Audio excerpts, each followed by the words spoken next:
संतोष देशमुख हत्या प्रकरणात सातत्याने आवाज उठवणाऱ्या सामाजिक कार्यकर्त्या अंजली दमानिया यांना धमक्या येऊ लागल्या। अज्ञातांकडून दमानियांना धमकीचे फोन येत असून वाल्मिक कराड आणि धनंजय मुंडेंबाबत न बोलण्याची धमकी दिली जात असल्याचा दावा अंजली दमानिया यांनी केलाय। नेमकं हे प्रकरण काय आहे, दमानियांना कोण धमकी देतंय बघूया एक स्पेशल रिपोर्ट।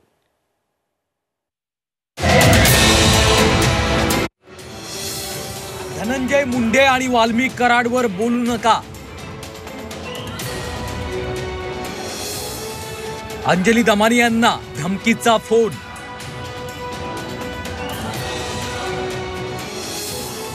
अंजली दमानियांना कोण देतंय धमकी?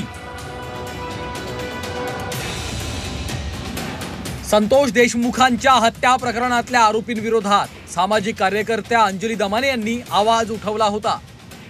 दमानियांनी सातत्यानं या प्रकरणातल्या आरोपींविरोधात मोर्चा उघडला होता।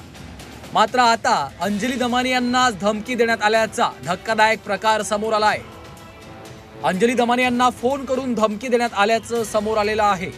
स्वतः दमानियांनी ट्विट करून याबाबतची माहिती दिली आहे। आमच्या धनंजय मुंडे आणि वाल्मिक कराडवर बोलू नका असं धमकी देणाऱ्यांना सांगितल्याचा दावाही अंजली दमानियांनी केलाय।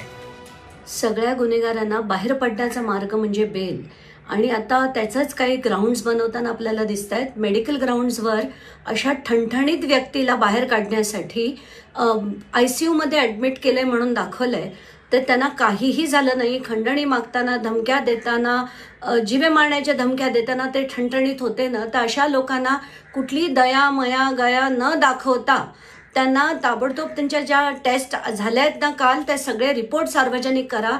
ते व्यवस्थित आहेत, ठणठणीत आहेत, आणि 2 तज्ज्ञ डॉक्टर्सकडनं यांची तपासणी करून ते ठणठणीत आहेत याची खात्री करून यांना ताबडतोब अर्थरोडमध्ये हलवण्यात यावं अशी माझी मागणी।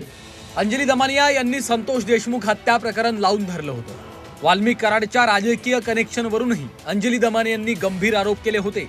यापूर्वीही दमानियांना पंकजा मुंडे आणि धनंजय मुंडेंच्या समर्थकांनी धमक्या दिल्या होत्या।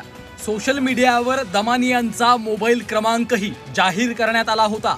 त्यानंतर आता पुन्हा एकदा अंजली दमानियांना धमकी देण्यात आली आहे। दमानियांना धमकी देणारे कोण आहेत याचा तपास आता लागणार का, हे मात्र पाहावं लागणार आहे। ब्युरो रिपोर्ट, झी 24 तास, मुंबई।